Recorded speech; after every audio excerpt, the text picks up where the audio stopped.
Hello అండి. ఎన్నో health benefits ఉన్న మునగాకు పప్పు. ఎంతో టేస్టీగా, సింపుల్‌గా ఇట్లా ప్రిపేర్ చేసేద్దాం.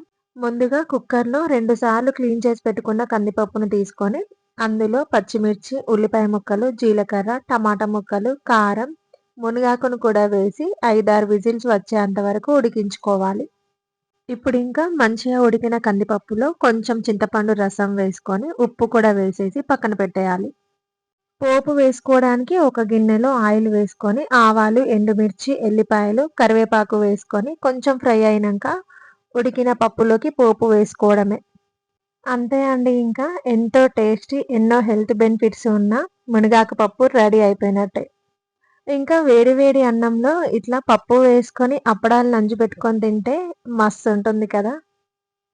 ప్లీజ్ ఫ్రెండ్స్, రెసిపీ నచ్చినట్లయితే లైక్, షేర్, సబ్స్క్రైబ్ చేసుకోండి.